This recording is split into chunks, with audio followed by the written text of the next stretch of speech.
Okay.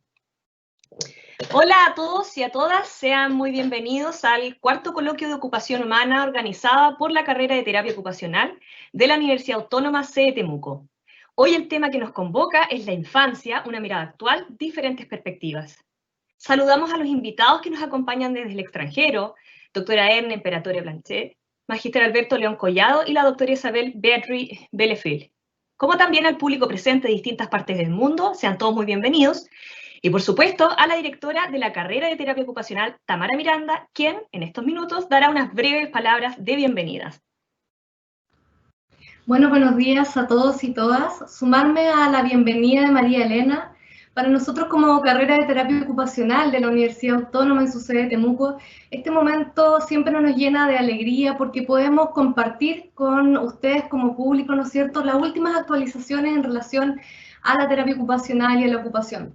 Este es el cuarto coloquio de terapia ocupacional y ocupación humana, en donde nosotros hemos traído distintos exponentes internacionales a lo largo de los últimos 3 años, como exponentes de Argentina, México, Brasil y Sudáfrica. Y hoy día no es la excepción, nos va a acompañar, como ustedes bien saben, Erne Imperatore, Alberto León e Isabel Beatriz. Entonces, para nosotros seguir en esta línea siempre ha sido relevante.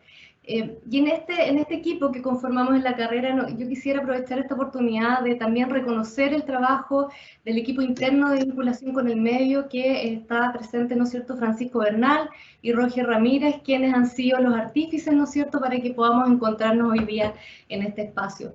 No me queda más que agradecer la presencia de estudiantes, de colegas de distintas partes de Latinoamérica, Europa, Estados Unidos, y también otros profesionales del área de la educación, de la enfermería, kinesiología y otras profesiones que se han interesado ampliamente por esta temática. Los dejo invitados también para las próximas actividades que vamos a realizar y les deseo el mayor de los éxitos en esta jornada. Muchas gracias, directora, por sus palabras y ahora vamos a dar inicio a la presentación, digamos, de los currículums de cada uno de los actores que nos acompañan hoy en día. Primero, bueno, la doctora Erne Imperatore. Ella es terapeuta ocupacional de la Universidad de Chile con un Master of Arts en Educación Especial en la Universidad de Columbia y un PhD en Ciencia Ocupacional de la University of Southern California. Erne es experta en terapia ocupacional pediátrica e intervención basada en la ciencia ocupacional. Ha sido coautora de diversos libros en el ámbito pediátrico ocupacional, como también diversos artículos científicos sobre juego, bienestar y otras temáticas en la práctica clínica. Por otro lado, la doctora Isabel Beatriz, ella es canadiense, licenciada en terapia ocupacional por la Universidad McGill de Montreal.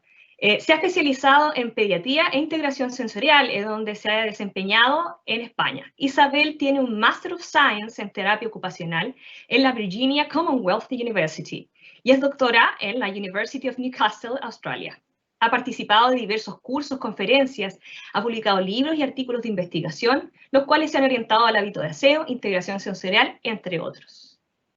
Finalmente, magíster Alberto León Collado, diplomado en terapia ocupacional de la Universidad Complutense de Madrid, tiene una certificación en integración sensorial de la Universidad del Sur de California, es máster en neurociencias y biología del comportamiento de la Universidad Pablo Olavide, Sevilla. Actualmente es director del Servicio de Terapia Ocupacional Infantil de Jerez. Sean todos ustedes muy bienvenidos y desde ya agradecemos su participación en este coloquio. Para dejar claro las reglas del juego antes de comenzar las exposiciones, es importante relevar que cada expositor tiene máximo 30 minutos para presentar. Se dejará para el público un segmento al final de 25 minutos para las preguntas. Para ellos irán recogiendo las preguntas que ustedes vayan escribiendo en el chat que está a su costado. Dicho esto, damos comienzo a la primera presentación dictada por la doctora Erne Imperatore, titulada Ocupación e Infancia, el papel de la propiocepción.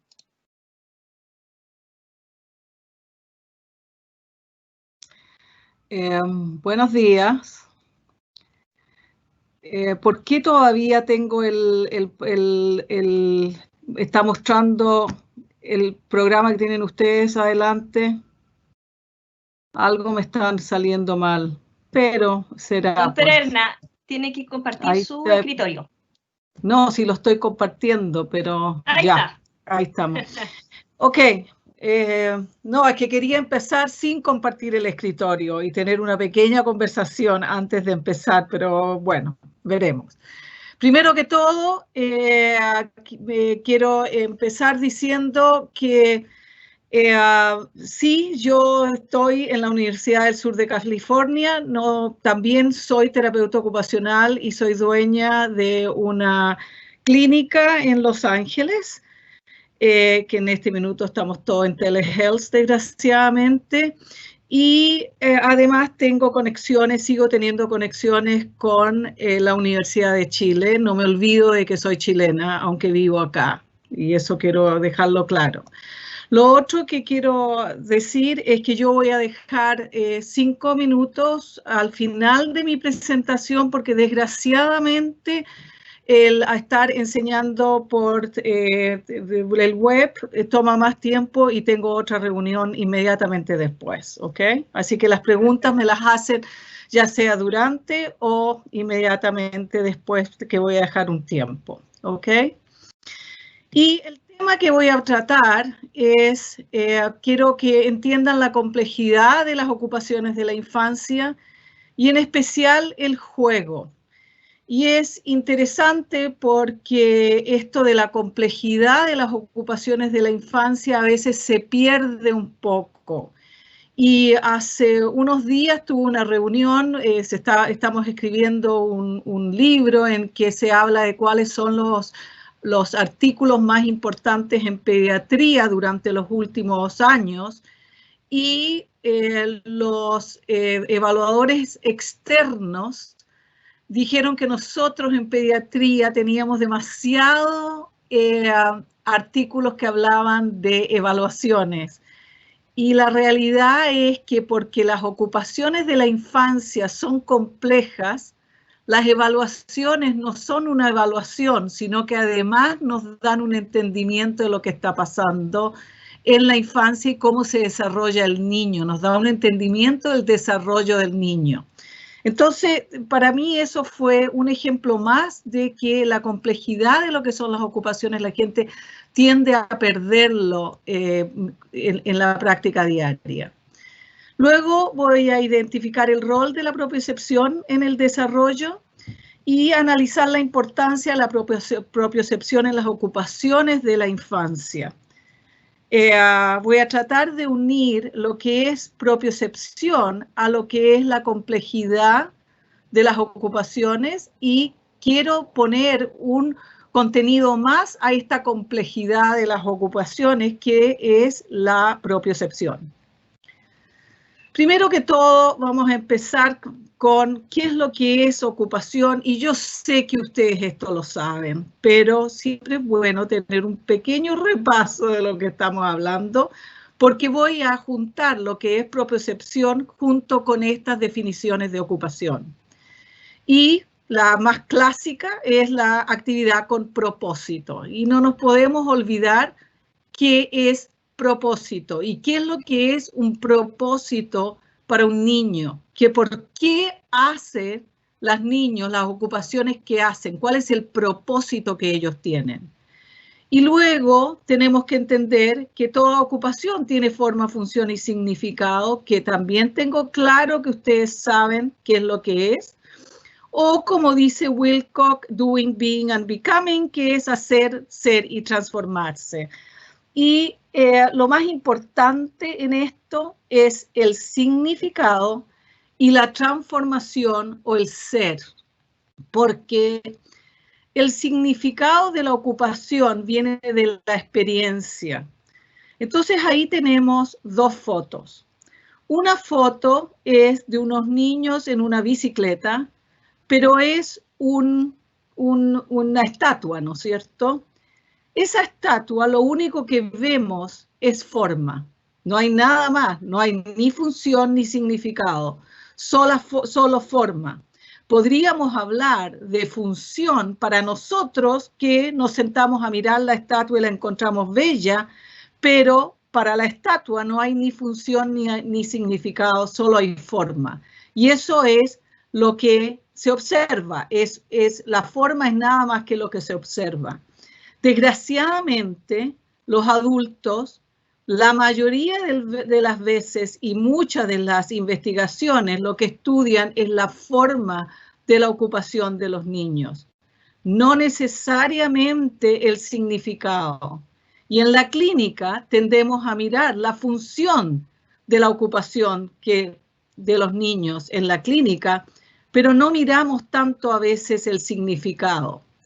Obviamente que la clínica que se dirige a juego mira el significado. La otra foto que tienen es un niño que está explorando.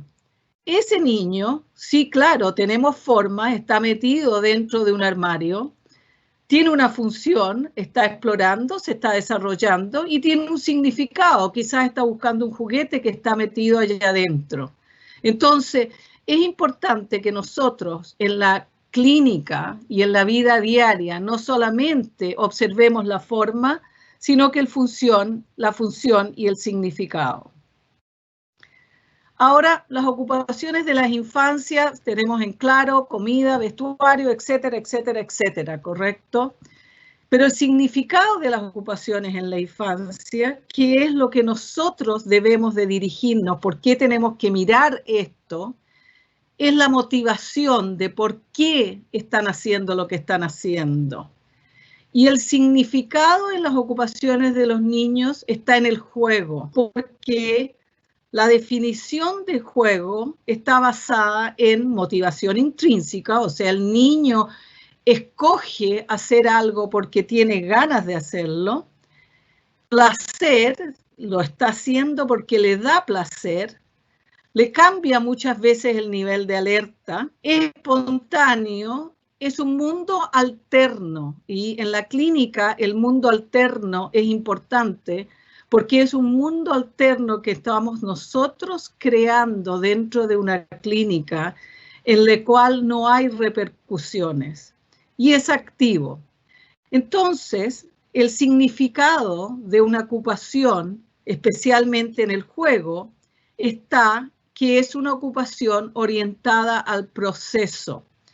¿Y por qué para mí es más importante hablar de una ocupación orientada al proceso más que una motivación intrínseca?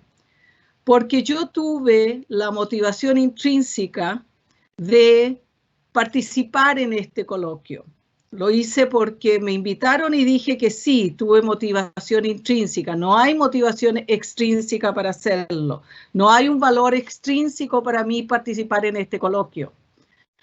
Pero no es una ocupación orientada al proceso. Porque aunque yo disfruto hacer estas actividades de enseñanza, la verdad que no las escojo porque lo estoy pasando tan re bien durante esta media hora que he escogido esto como una actividad orientada nada más que al proceso de hacerlo. Es distinto que motivación intrínseca y la diferencia es sutil. Pero es importante cuando nosotros estamos mirando el juego del niño, de que lo veamos como una ocupación que está orientada al proceso, está orientada a el hacer, al disfrute que yo tengo en el minuto de hacerlo, en el momento de hacerlo, que no es lo mismo que motivación intrínseca, ¿ok? Y obviamente está basada en la biología del humano, porque nosotros escogemos el juego y el juego orientado al proceso lo escogemos basado en quizás cuáles son nuestras funciones cognitivas, pero no quiero hablar demasiado de lo sensorial, pero también está basado en cómo yo proceso información sensorial, porque una ocupación orientada al proceso puede ser en un niño girar, girar, girar, girar, porque el niño le gusta el input vestibular. Pero también, en el caso de propiocepción, puede que sea escalar, escalar, escalar, escalar. Entonces, esta ocupación orientada al proceso está también basada en la biología de la persona, ¿ok? Obviamente, nosotros muchas veces vemos también el juego como con una función que está relacionada al desarrollo. Y dije yo que muchos de los estudios que se han hecho de juego están basados en forma. Bueno, también en terapia ocupacional abundan las descripciones de juego como el contexto donde el niño se desarrolla. Y eso es un contexto que es función, que tiene, lo estamos mirando como función. Y obviamente que no nos podemos olvidar que la función del juego está relacionada al significado, a lo que yo logro hacer en el proceso. Porque si yo escojo una cierta actividad por el proceso mismo de hacerla, muchas veces como adulto estoy resolviendo mis propios problemas, ¿no es cierto? Y en los niños estoy desarrollando alguna de las habilidades.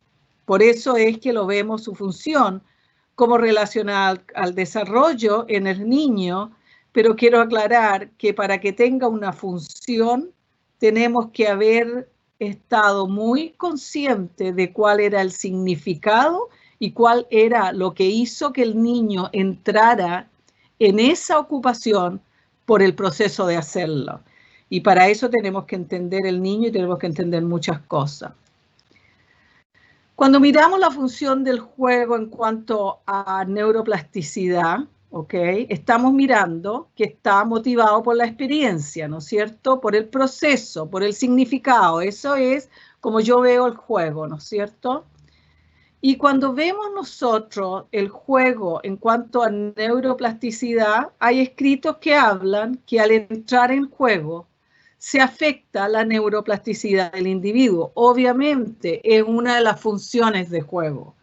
Pero para que afecte la neuroplasticidad del individuo, la persona tiene que estar haciendo algo en lo cual está entregado completamente. Y el entregarse completamente es entregarse a esta experiencia, al proceso de hacerlo. En los escritos de los aspectos de intervención de juego que promueven neuroplasticidad, hay algunos escritos que hablan qué es lo que promueve la neuroplasticidad. Y ustedes, muchos de ustedes me conocen por integración sensorial. No quise hablar de algo que ya he hablado tantas veces en cuanto a integración sensorial, la gente que me ha escuchado antes. Quise mirar qué es lo que se está diciendo afuera de la integración sensorial en cuanto a las intervenciones de juego. Y vemos que se habla de la alianza terapéutica es uno de los aspectos que promueve esa neuroplasticidad, un estado de alerta y emoción ideal, un afecto y co-construcción de la transformación. ¿Qué significa todo eso? Cuando nosotros estamos entregados a una intervención, primero que todo, estamos co-construyendo con los niños, estamos entrando en esa ocupación con el niño. Y una de las cosas que ocurre cuando un niño está entregado a una actividad, especialmente una actividad de juego, el estado de alerta va a cambiar. Entonces yo escucho muchas veces a alumnos que practican en integración sensorial y me dicen, hoy al niño le subió el nivel de alerta, tengo que bajárselo. Y la verdad es que si un niño la está pasando bien, el estado de alerta va a subir, el nivel de alerta va a subir.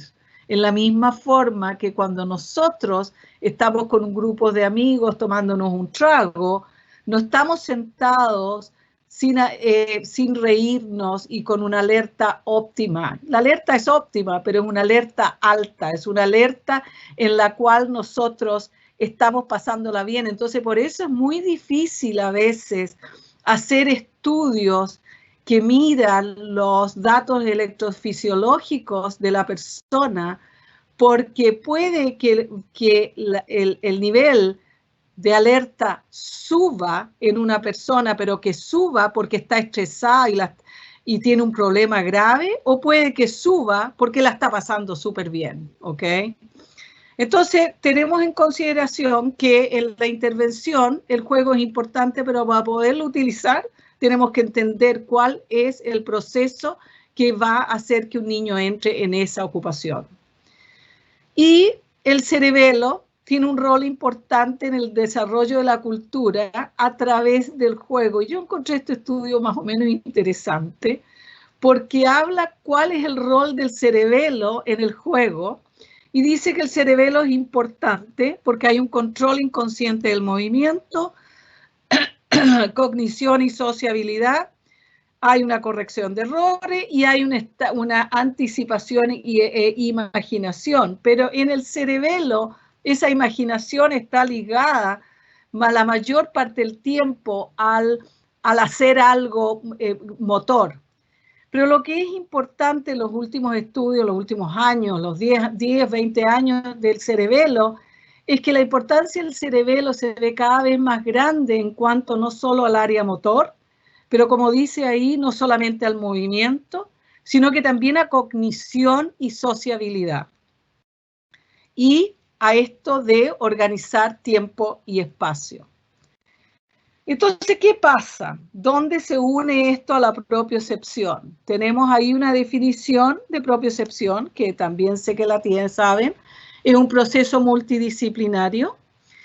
Es un procesamiento sensorial que ocurre a nivel de distintos niveles en el sistema nervioso central, a nivel de la médula espinal, a nivel del cerebelo, a nivel de tálamo y corteza, pero a nivel de cerebelo. Entonces, para mí es interesante que hay escritos que hablan que en el juego esta neuroplasticidad ocurre a través del cerebelo y en la propiocepción el cerebelo es importante. Entonces, hay que pensar que en el juego del niño el cerebelo tiene un rol y el cerebelo es un lugar importante que recibe propiocepción. Entonces, ¿qué es lo que está ocurriendo? Lo que ocurre es que muchos niños se entregan a actividades de proceso porque las están escogiendo por lo que les está dando propioceptivamente, por la sensación que ellos tienen propioceptivamente en el hacer esa ocupación. Y no nos olvidemos que la propiocepción tiene una importancia, y esto viene de integración sensorial, tono muscular, control postural, etcétera, etcétera, etcétera, y control emocional. Entonces, la propiocepción no solamente tiene un rol en lo motor, pero también tiene un rol en ayudarnos a mantener un estado de alerta óptimo. Y lo mismo ocurre con los niños. Entonces, tenemos acá algunas fotos y vemos distintas etapas en el desarrollo. Y en el desarrollo el niño tiene un cierto placer de moverse. El moverse le produce un cierto placer. Y la mayoría de las ocupaciones que nosotros hacemos en la infancia y también después, pero en la infancia, están basadas en propiocepción. Necesitan propiocepción, ¿ok?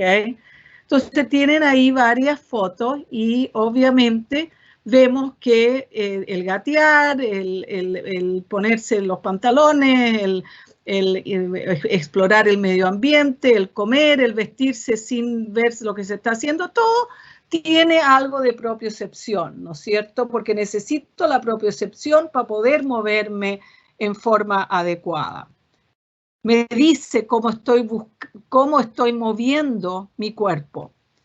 Y en juego también los niños buscan propiocepción. Entonces dije anteriormente, el escalar es algo que a los niños les encanta hacer y se suben a los árboles para escalar. ¿Cómo se llama? El colgarse de ciertos artículos de árboles o en este caso de la tirolina. Y no nos podemos olvidar también que en algunas de estas ocupaciones hay más de un sentido. Yo sé que le estoy dando más hincapié a la propiocepción porque le doy más importancia, pero estamos viendo que muchas de las actividades de juego en que el niño busca están ligadas a la propiocepción. ¿En qué aporta el juego, la propiocepción a las ocupaciones de la infancia? Cuando nosotros vemos el desarrollo de motor, se le ha dado mucha importancia a la visión muchas veces. Y algunos de los artículos que están saliendo últimamente hablan de que el desarrollo motor está más basado en predicción relacionado a la propiocepción, porque sabemos que la propiocepción también influye en el anticipar. También se habla de que la propiocepción y el tacto en el alcance, el desarrollo no es necesariamente basado en el sistema visual, ¿qué es lo que significa? Nosotros tenemos ahí una foto de un niño tratando de alcanzar algo, y cuando el niño está tratando de alcanzar algo, generalmente se ha pensado en que es la visión lo que es importante ahí. Y claro, la visión nos da dónde está el objeto. Pero yo tengo videos que no los pude poner en la presentación porque no sé si en este sistema los videos funcionan, pero en los otros sistemas los videos muchas veces no funcionan, en que tengo un niño que mira la taza, ¿ok? Empieza llevando la mano a la taza y después mira por otro lado y lleva la mano a la taza y la alcanza. Y yo ese video lo uso cada vez que enseño integración sensorial y enseño propiocepción, porque claramente explica que el niño al alcanzar algo, la visión le da dónde está localizado el objeto, pero una vez que tiene una memoria visual propioceptiva de dónde está el objeto, es la propiocepción y el tacto lo que le ayuda a encontrar ese objeto, ¿ok? Entonces, la propiocepción está últimamente teniendo un poco más importancia que se le daba hace 20 años atrás. Y no nos podemos olvidar que muchas veces, cuando se habla de propiocepción, especialmente en integración sensorial, se junta con el sistema vestibular. Y eso es positivo y negativo, porque la propiocepción es un sistema separado. Entonces, hay un artículo de Schneider que es clásico, en que ella hizo un estudio con monos, y que a los monos les dio un cierto tipo de estimulación vestibular, y el artículo se llama Efectos de estimulación vestibular propioceptiva. Pero cuando uno mira el artículo, la estimulación es primordialmente vestibular. Pero lo que es importante, que después que se les dio esta estimulación vestibular, los cambios fueron, muchos de ellos, propioceptivos, porque hubieron cambios en el tono muscular. ¿Y es por qué? Porque el vestibular también llega al cerebelo. Entonces, es un lugar de integración. Entonces, cuando nosotros estamos hablando de integración, de propiocepción e integración con otros sistemas, tenemos que ser cuidadosos porque en la mayoría de las cosas que nosotros hacemos hay una integración de varios sentidos, ¿no es cierto? Pero lo que tenemos que tener en claro es cuál sentido es más importante. Entonces, ustedes ahí tienen 3 fotos.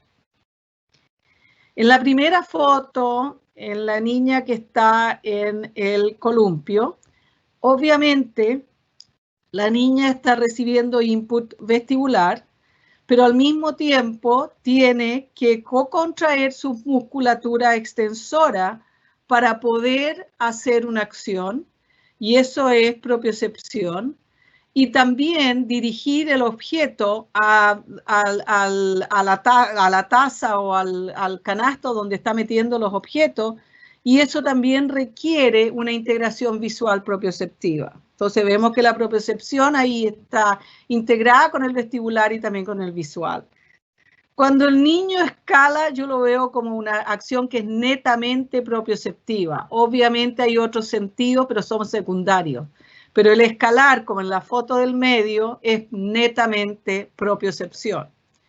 Y luego, cuando vemos a los niños que se meten a las piscinas de pelota, obviamente hay tacto, ¿no es cierto?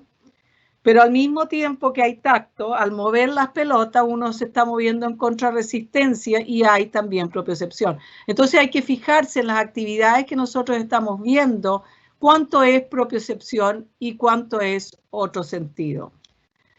Entonces, para terminar, hablemos de la propiocepción y la ocupación. Recordémonos que la propiocepción influye en todas las ocupaciones infantiles que ocurren. La propiocepción impacta el desarrollo motor y la regulación conductual, y esto no solamente viene de integración sensorial. A mí siempre me gusta dar más de un cierto aspecto, cosa que no me vean como que lo único que hago es integración sensorial más que nada, pero que es importante ver que también es motor y regulación de conducta, y el impacto en el desarrollo motor está viniendo de otra literatura. La regulación de conducta todavía se tiene que estudiar un poco más. Muchas discapacidades incluyen problemas en propiocepción, como el autismo, y en el autismo lo vemos en el bebé, que tiene el tono bajo y tiene problemas propioceptivos. La parálisis cerebral, obviamente problemas de aprendizaje y otros tipos de diagnósticos. En el juego, los niños buscan propiocepción como una forma de disfrute, lo que les da el significado a esa ocupación. El significado lo tienen del disfrute de la propiocepción. Y en la evaluación del infante, por lo tanto, es importante observar cómo la propiocepción influye en estas ocupaciones, y para eso hay que entender qué es lo que es propiocepción y cómo está influyendo las ocupaciones del niño. Muchas gracias, y creo que les estoy dando 4 minutos, me parece, o algo así, para preguntas, si es que hay alguna. Muchas gracias, doctora Edna. De esto tenemos algunas preguntas. Voy a leer la primera. Es una pregunta anónima. Dice, ¿en qué influye la propiocepción en el lenguaje comprensivo?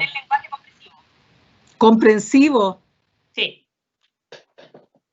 No he mirado esa literatura, no tengo idea de cómo puede influir en el lenguaje comprensivo. Y podría dedicarme a teorizar, pero no tenemos suficiente tiempo en este minuto para que yo teorice, pero es una pregunta interesante. Creo que lo voy a teorizar en mi cabeza en las próximas horas. Muy bien. Prosigo con la otra entonces. Sí. ¿Se puede mezclar la integración sensorial con el neurodesarrollo? ¿Puedo mezclar? Obviamente que sí. Excelente. Entonces, pregunta, ¿puedo mezclar el enfoque de Bobat con integración sensorial? Obviamente que sí.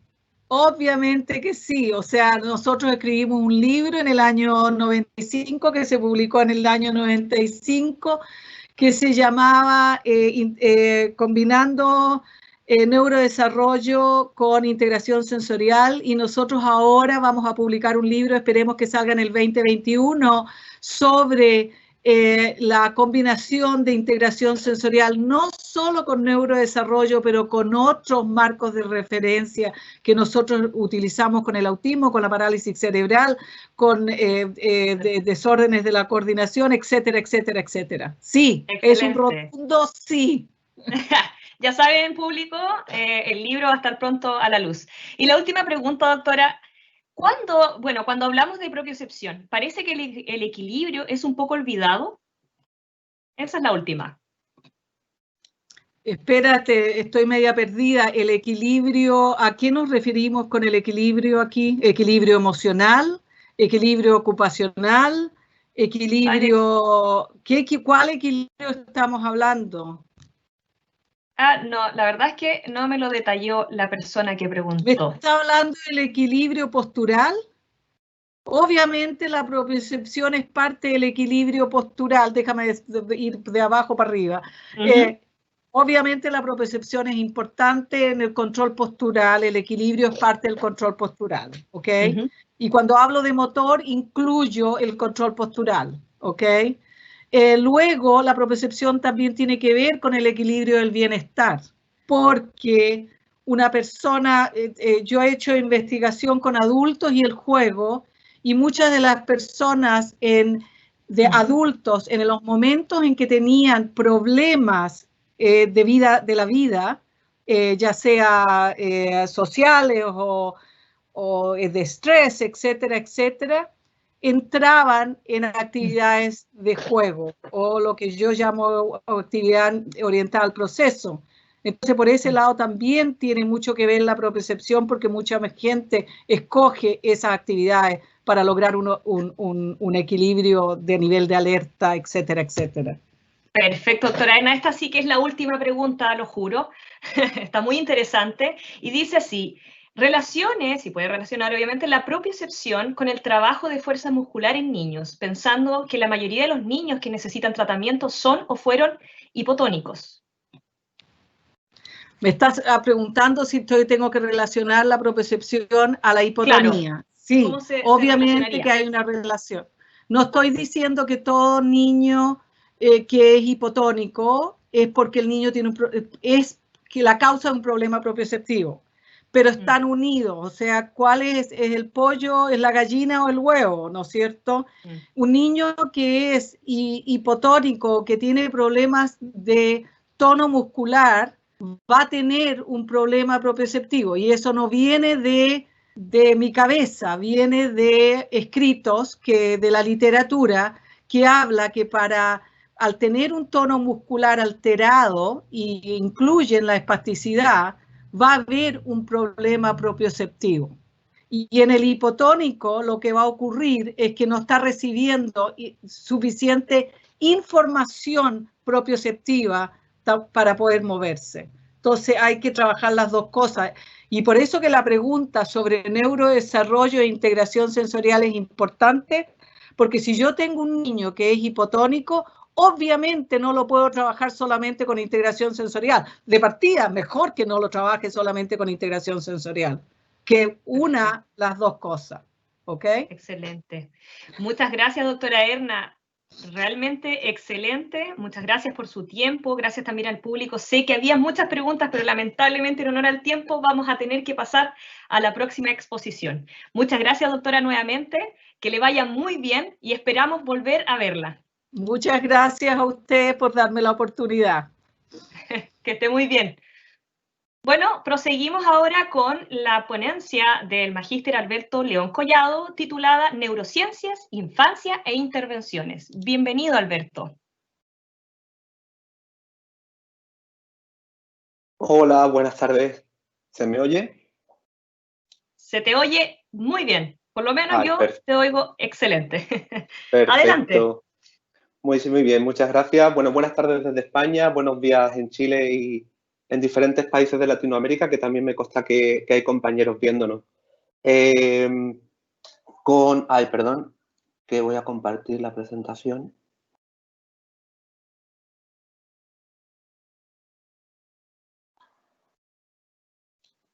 Se ve perfecto. Aquí la tenemos, perfecto. Bueno, primeramente eso, agradeceros que hayáis querido contar conmigo para este coloquio, agradeceros también el que hayáis hecho el esfuerzo de poder haberlo hecho de forma online, que sabía de primera mano que queríais hacerlo de forma presencial, pero la situación no ha podido ser así, así que muchas gracias, de verdad, muchas gracias. Es de agradecer el esfuerzo que estáis haciendo. Y los que no estáis al otro lado de la pantalla, no estáis viendo la cantidad de pantallitas que yo tengo aquí delante, con la cantidad de personas que están trabajando para que esto sea y se haga posible. Yo con esta charla me he planteado dos primeros objetivos. El primero de ellos es haceros reflexionar. Sí, cuando yo terminé estas 8 diapositivas que he preparado, os he hecho reflexionar un poco sobre los tipos de intervenciones que estamos haciendo con los niños. Me doy por satisfecho y creo que va a ser una intervención que cumple su función. Y luego, como segundo objetivo, me he propuesto cumplir con los 30 minutos. Así que Si veis que me paso de tiempo, por favor me lo podéis decir, sin ningún tipo Ahí de estaré problema. como reloj inglés avisándote, Alberto, no te preocupes. Perfecto, muchas gracias. Vale, yo esta primera diapositiva quería pararme y hacer un poco la pregunta, más que hacer la pregunta, sacar a la luz un vicio que no sé si por el sistema o por, no sé, puede ser factores multifactoriales, puede ser por muchos factores diferentes. Los profesionales que estamos aquí, y no solamente quería referirme a los terapeutas ocupacionales, sino también sé que hay compañeros de psicología, de fisioterapia, terapia física, de logopedia, fonoaudiología, que hiciéramos un poco la crítica de por qué buscamos tanto el qué hacer. Vamos buscando siempre qué hacer con un niño, qué hago con un niño que tiene autismo, qué hago con un niño que tiene parálisis cerebral tipo tetraplegia espástica, qué hago con un niño que tiene síndrome de X frágil, qué hago y qué hago, y vamos a libros, y vamos a blogs de internet, y vamos a cuentas de Instagram a buscar la técnica, la herramienta que utilizar para.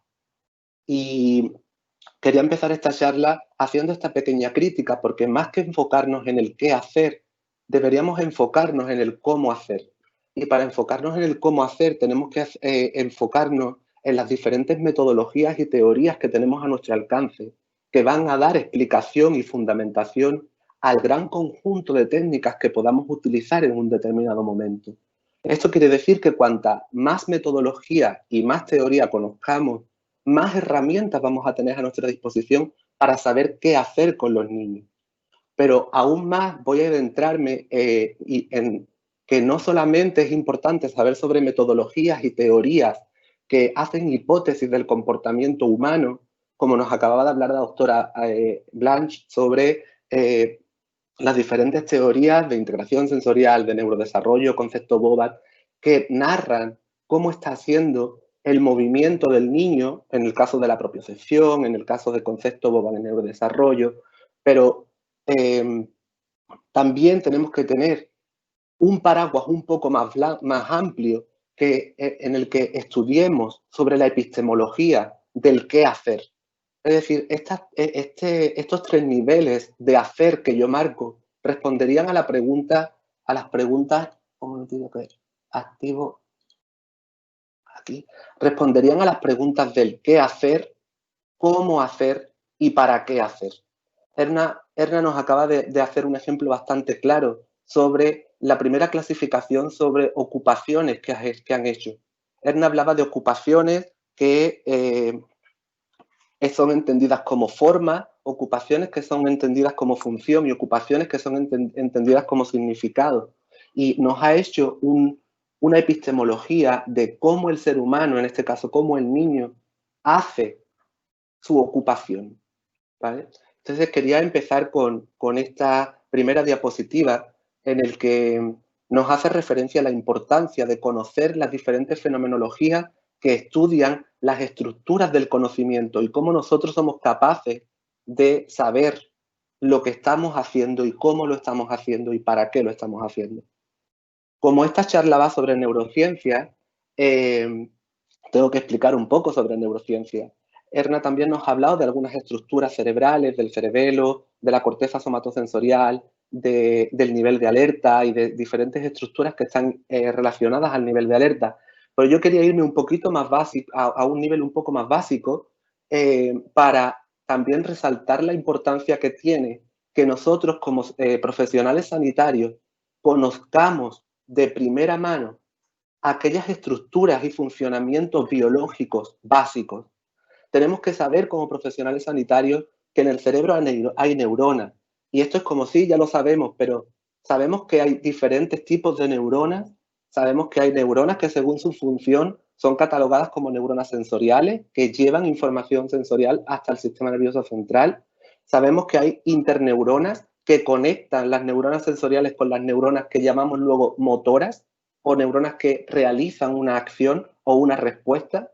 Conocemos que aparte de neuronas, el cerebro está lleno de otras células que se llaman células de la glía y que dentro de las células de la glía tenemos los oligodendrocitos, los astrocitos, la microglía y las células de Schwann en el sistema nervioso periférico, que ayudan a la neurona, la alimentan, y a día de hoy la investigación nos está diciendo que estas células de la glía están íntimamente relacionadas con enfermedades neurodegenerativas como la esclerosis múltiple.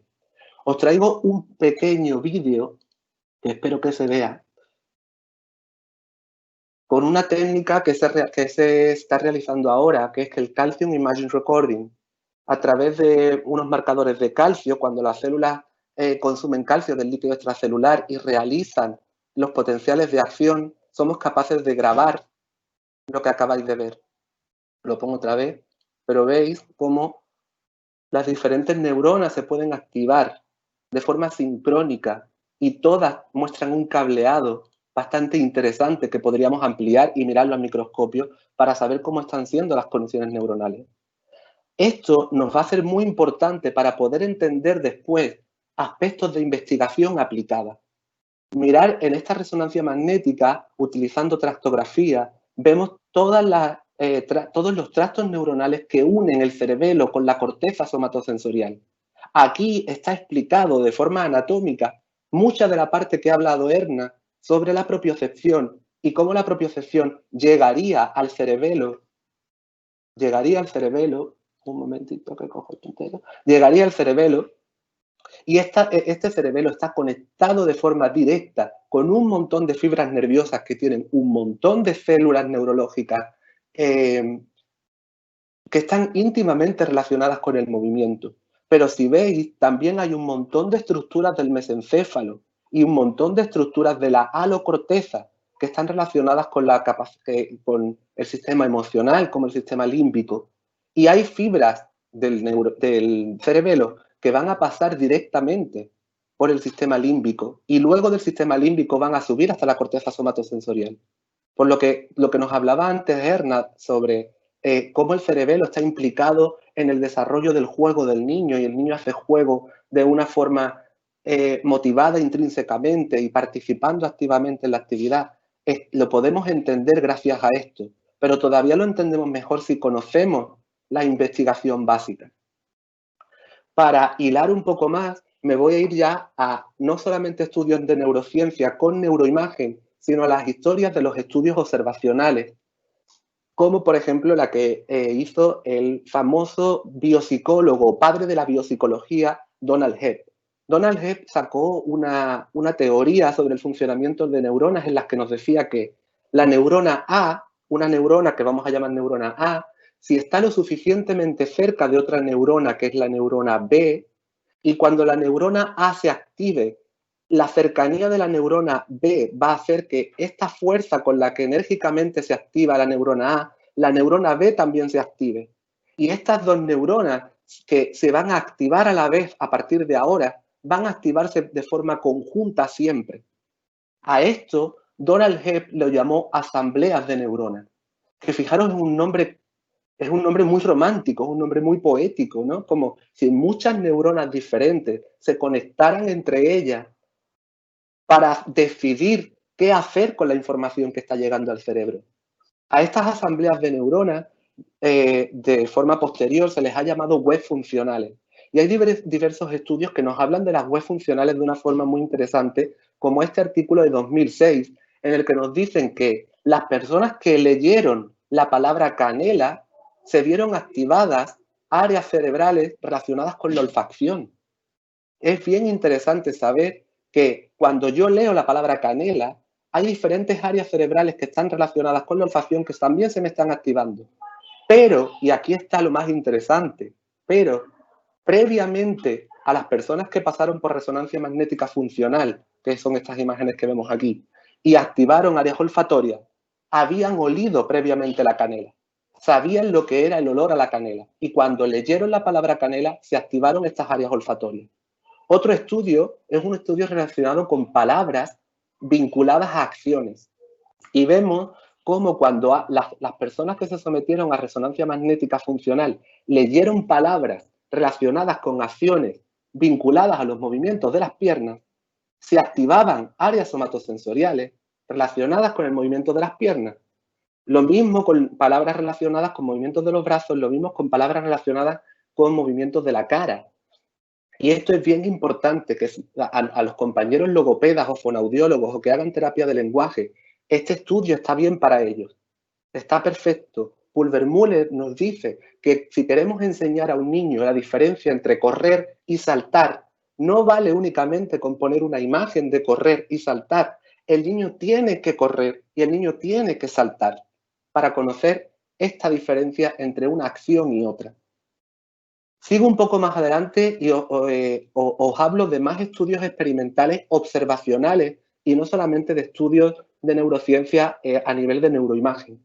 La persona que vemos en la foto es Nicolas Tinbergen, un etólogo de los años 50, en el que hizo muchas investigaciones con animales, y uno de ellos, y muy importante, fue este estudio que realizó con los peces, una tipología, una especie de pez que son peces espinosos o también conocidos como espinochos.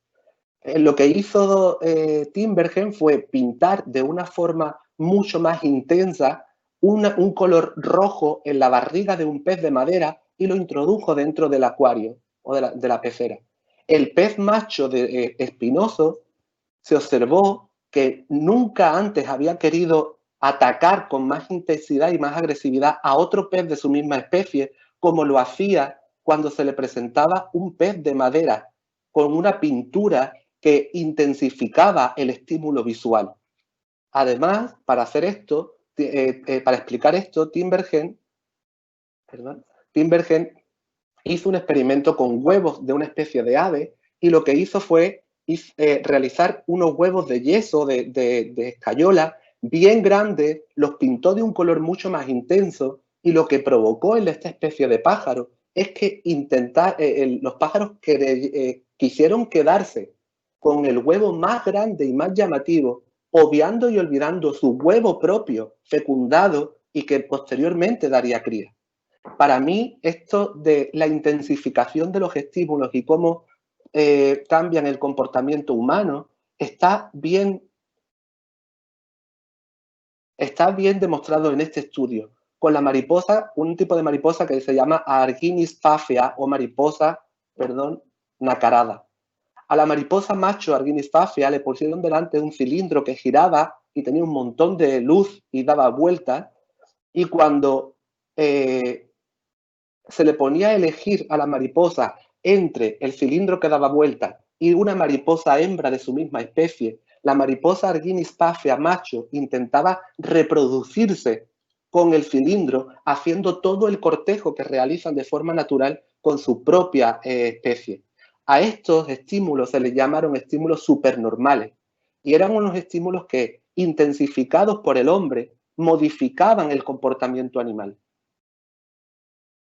Para conocer un poco más cómo los estímulos modifican el comportamiento, todos sabemos que tenemos que saber sobre percepción. Y los procesos perceptivos, y Erna también nos ha hablado un poco de la integración sensorial, que yo quiero acentuar que tenemos que tener claro que cuando hablamos de percepción y cuando queremos trabajar la percepción, hay dos aspectos básicos que tenemos que tratar. Por un lado, hay un aspecto básico en que la percepción se compone de productos finales, y estos productos finales son conscientes. Pero también la percepción es un proceso que se nutre de diferentes procesos neuronales inconscientes que llevan a los productos finales. Es decir, Gregory Bateson, que es un gran epistemólogo de los años 80 y casi hasta la actualidad, dijo que este conocimiento de diferenciar qué parte de los procesos de la percepción son inconscientes y qué parte de los procesos de la percepción son conscientes, él los denominó como los dos pilares básicos de la epistemología empírica. Y esto parece que lo tenemos como muy aprendido académicamente, pero hay una diferencia grande e importante sobre si nosotros lo sabemos, esto es que la propiocepción tiene un proceso inconsciente y un proceso consciente, a que de verdad lo sepamos integrándolo en nuestras acciones. Y para esto os he traído unos experimentos de Adelbert Ames. Adelbert Ames fue un oftalmólogo, Adelbert Ames hijo, porque Adelbert Ames padre también hizo más experimentos, pero Adelbert Ames hijo hizo un experimento en los años 50 que tenía mucho que ver con esta parte de la percepción.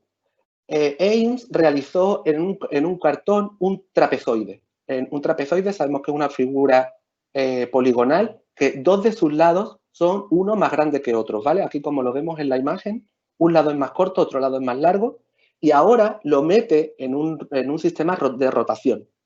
Cuando nos ponen una cámara frontal y vemos cómo este cartón trapezoideo empieza a dar vueltas siempre hacia la misma dirección, nuestro cerebro empieza a percibirlo ya no como un trapezoide, sino como un rectángulo.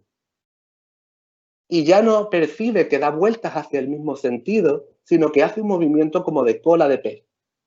Hace 180 grados hacia un lado, 180 grados hacia otro, 180 grados hacia un lado, 180 grados hacia otro. Pero cuando nos cambian la imagen y nos ponen otra vez un enfoque diferente de la cámara, vamos a ver que sigue siendo un trapezoide que da vueltas siempre hacia el mismo lado y siempre hacia la misma velocidad. Para complicarlo un poquito más, Nicholas Tinbergen hizo Adelbert Ames hizo lo siguiente, que fue que adaptó con unos alambres, adaptó a este trapezoide un cubo, una figura cúbica, y accionó el mecanismo de rotación. En este caso ocurre otra vez lo mismo. Yo sé que es un cubo y sé que es un trapezoide, pero los procesos inconscientes de la percepción no sé cómo están actuando para que yo lo que crea que estoy viendo es algo tipo una órbita o como un satélite orbita alrededor de un planeta. Y no, son dos objetos que están unidos el uno al otro y están girando a la vez. Lo hemos visto antes y lo hemos explicado desde el principio. Aún sabiendo esto, ahora mismo vemos como el cubo está pasando por delante del cubo, de la ventana, del trapezoide. Y ya por último, ahora no sé si lo ponen en otro enfoque. Por último, atraviesa por uno de los ventanales, atraviesa un palo.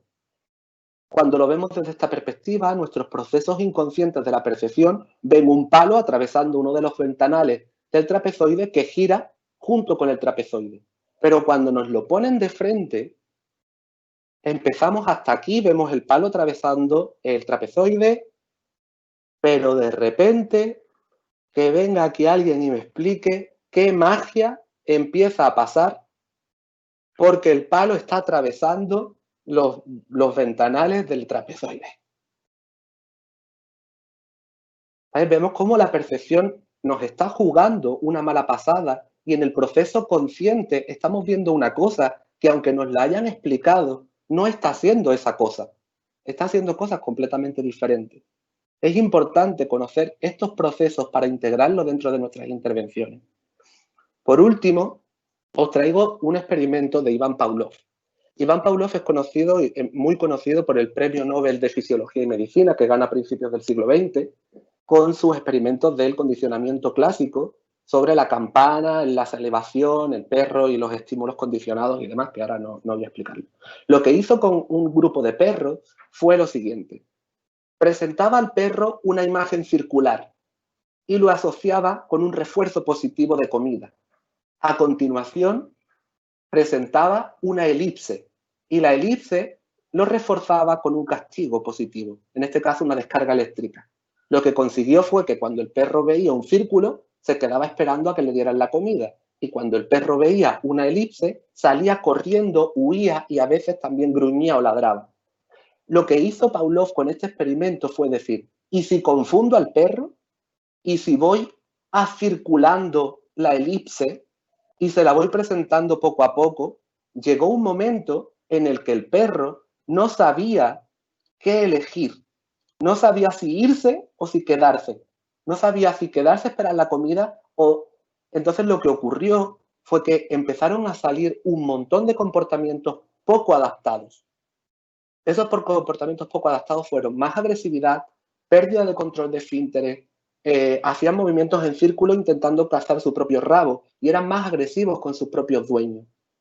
Y yo este experimento quiero que nos lo llevemos y hagamos la abstracción oportuna que hay que hacer para llevárnoslas a lo que está ocurriendo hoy en día con la mayoría de intervenciones que se hacen con niños con autismo, cuando se intenta eliminar una característica nuclear del autismo como las estereotipias o los comportamientos repetitivos o los intereses restrictivos.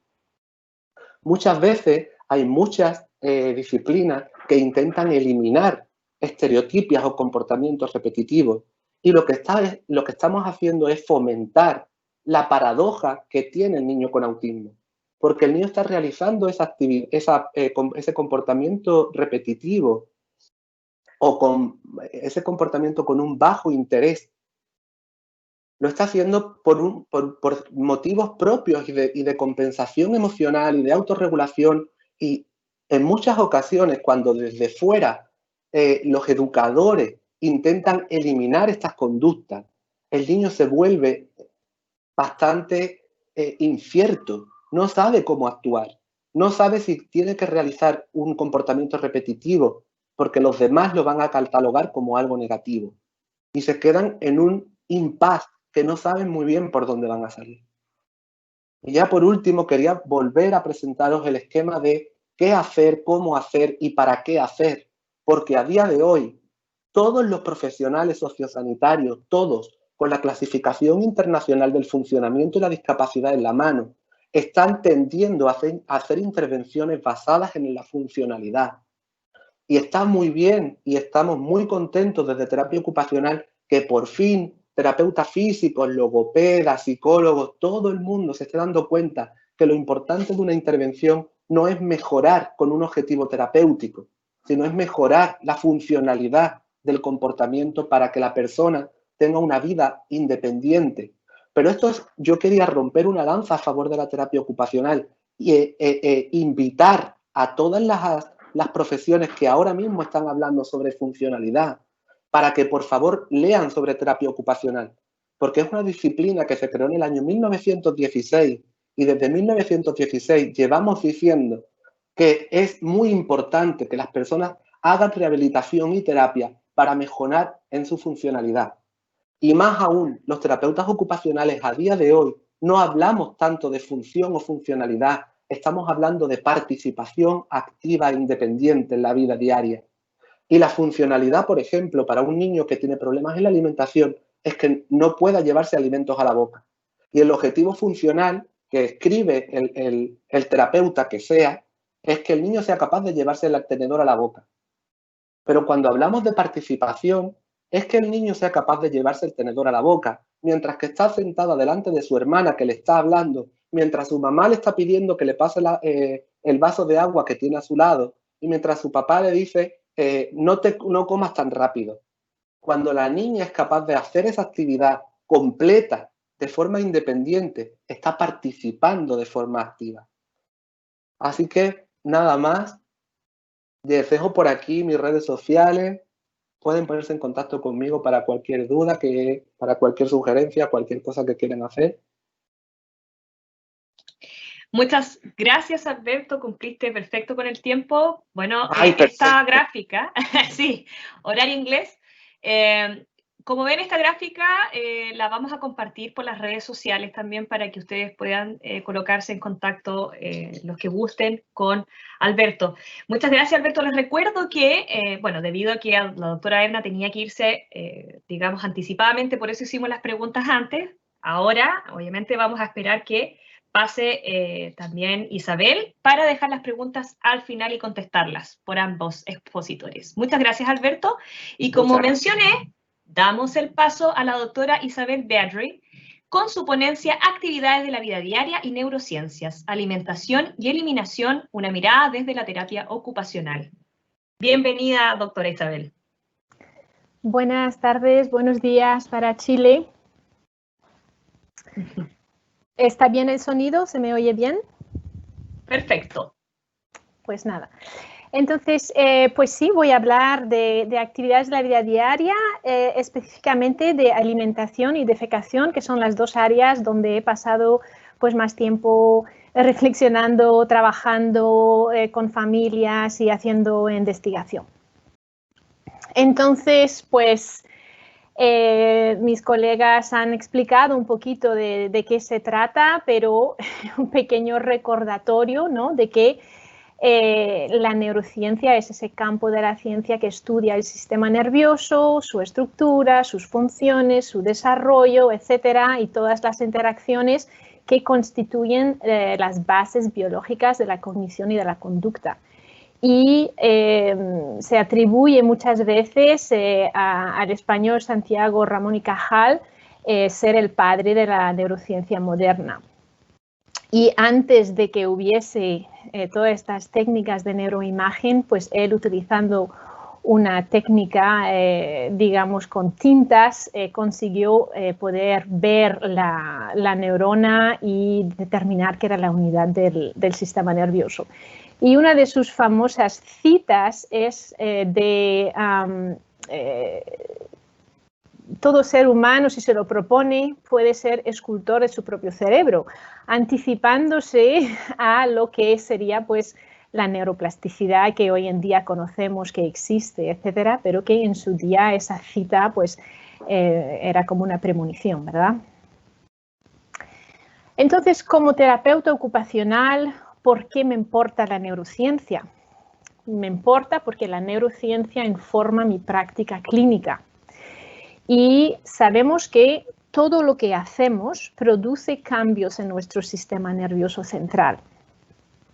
Por lo tanto, saber que la participación activa es importante, es cómo vamos a enganchar esa neuroplasticidad, es algo que tengo que tener en cuenta en mi práctica clínica. Por lo tanto, todo lo que sean técnicas más bien pasivas, que no cuentan con la participación, las tengo que cuestionar. También sabemos que repetir y desafiar la habilidad de la persona también es importante para producir estos cambios en el sistema nervioso central. Practicar con el reto justo. La motivación, también sabemos, la neurociencia nos informa que es importante. Estos cambios se producen mejor cuando estamos internamente motivados para participar en las actividades. El entrenamiento y la práctica, diferentes aspectos de ese entrenamiento y práctica. Pausas, descanso, practicar en el contexto real, practicar fuera del contexto real, practicar componentes. Todos estos diferentes componentes y factores de la práctica y de la organización de la práctica también los tengo que tomar en cuenta. Y después la incorporación de otros parámetros como el sueño y la dieta, por ejemplo. No es lo mismo estar haciendo algo o haciendo neurorehabilitación con sueño o sin haber comido bien o en fin. Entonces, esto es por qué me importa, porque sé que tiene un impacto sobre cómo puedo producir cambios en el sistema nervioso central, que al fin y al cabo es lo que hacemos como terapeutas. Y las actividades de la vida diaria, sobre todo cuando hablamos de niños pequeños, pues son estas actividades que se repiten varias veces al día, como por ejemplo comer y cuando llegan a cierta edad, pues aprender a hacer pipí, popó en la vacinilla. Y son oportunidades para aprender y mejorar estas conexiones cerebrales. Entonces, una cosa que quería dejar clara también es que alimentación y utilización de la vacinilla y del inodoro son actividades de la vida diaria y por lo tanto caben dentro de la práctica de un terapeuta ocupacional, que todavía de vez en cuando me lo cuestionan, como que la alimentación fuera pues un campo exclusivamente de otros profesionales y también la eliminación y la defecación que ha llegado a ser pues como de los psicólogos que se especializan en copresis, ese tipo de problemas. Entonces, quiero dejar claro que son actividades de la vida diaria y por tanto forman parte de lo que un terapeuta ocupacional puede abarcar en su práctica clínica. Lo digo porque me lo han cuestionado algunas veces. Entonces, comer y defecar vistos de la neurociencia. ¿Qué tengo que tener en cuenta? Vamos a visitar algunos de estos componentes que nos van a hacer un poco reflexionar sobre estos diferentes aspectos de la neurociencia relativo a estas dos actividades de la vida diaria.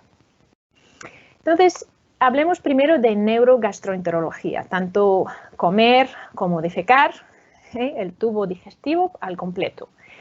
Y el sistema nervioso entérico es ese cerebro que llamamos muchas veces el segundo cerebro, es ese cerebro del sistema digestivo que se encuentra pues, en los pliegues y los tejidos que rodean el esófago, el estómago, el intestino delgado y el colon.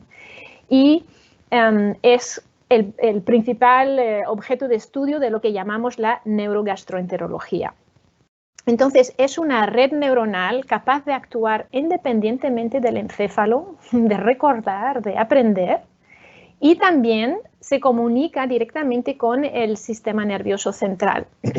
Y cada vez más se habla de trastornos de la interacción intestino-cerebro para describir una serie de problemas que afectan cualquier parte del tubo digestivo y que no tienen una clara lesión o disfunción orgánica, podríamos decir. También nos referimos a esa clase de problemas como problemas funcionales del intestino o del sistema gastroenterológico, que son vistos cada vez más desde un modelo biopsicosocial. Por tanto, es importante tener esa idea de lo que puede estar pasando con un niño que tiene un problema de alimentación o un problema de defecación, porque son muchos factores y que hay que tener en cuenta en su conjunto para poder entender mejor el problema. Por tanto, hasta hace unos años estábamos atrapados un poquito en un modelo más bien orgánico, o sea, si no hay una lesión, un problema específico en el sistema digestivo, pues debe de estar en tu cabeza. Entonces, ¿sabes? A psiquiatría. Pero hoy en día la disciplina de la neurogastroenterología entiende que las cosas son mucho más complejas que esto y que nuestras emociones afectan nuestras funciones digestivas y nuestras funciones digestivas también afectan nuestras emociones y nuestro estado de alerta, etc. Entonces, esto va en los dos sentidos.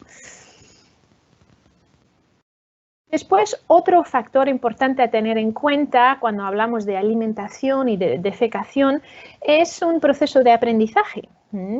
Entonces, tenemos diferentes enfoques y disciplinas que miran el cómo aprendemos algo nuevo. Como mencionaba un poco antes, pues repeticiones, ¿sabes? Hay que practicar, retroalimentación. ¿Cómo aprendo de mis propios errores? ¿Es mejor practicar con errores o sin errores? El contexto donde hago la práctica, por ejemplo, si voy a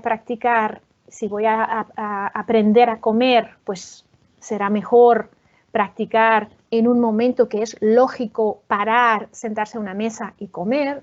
Si un niño acaba de comer y tú quieres practicar la alimentación, no tiene mucho sentido.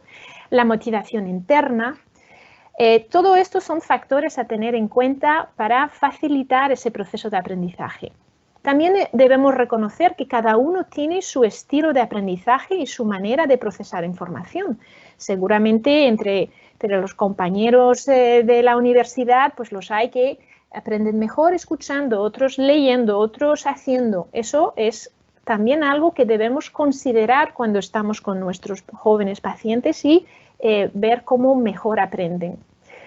Y saber también que aprender empieza con nuestros puntos fuertes y nuestros intereses. Que si me pides que haga algo que que es muy difícil para mí, que no me interesa, va a ser mucho más difícil aprenderlo. En cambio, si es algo que ya es algo que me interesa, que es algo que, digamos, aprovecha algunas de las cosas que ya sé hacer, pues va a ser mucho más, digamos, fácil que yo aprenda algo nuevo. Y sabemos también que el aprendizaje multimodal y multisensorial que ofrece la misma información de diversas maneras facilita la consolidación de nuevas habilidades. Entonces, esto también es interesante porque a veces hay profesionales bien intencionados, sin lugar a duda, pero que dicen, este es el método de enseñar pues X, Y, Z. Este es yo lo oigo muchas veces con el tema de quitar el pañal. Las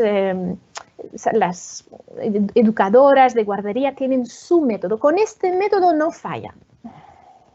Cada uno tiene su estilo de aprendizaje y probablemente ver a los papás usar el inodoro, ver los compañeritos, intentarlo, que te guíen, muchas maneras, jugar con el muñequito y llevarlo al inodoro. Probablemente este aprendizaje multimodal, multisensorial, probablemente facilite la consolidación de las nuevas habilidades según lo que sabemos sobre aprendizaje. Después están los aspectos sensoriales de la alimentación y de la defecación y que nos hacen reflexionar sobre qué información necesito para poder desempeñar estas dos actividades en la vida diaria. Y esto, saber sobre interocepción y saber del enfoque de la integración sensorial son, sin lugar a duda, dos áreas de la neurociencia que nos van a servir, que nos van a ayudar a comprender estos aspectos.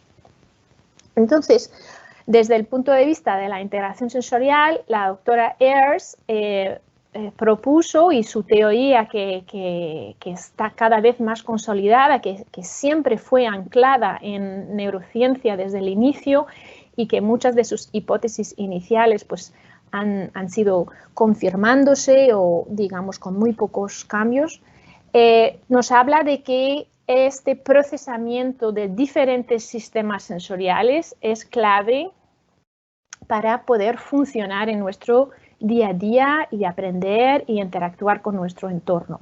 Tanto la percepción de la información como la reactividad a la información que recibimos es clave para poder funcionar en las diferentes ocupaciones que nos tocan hacer.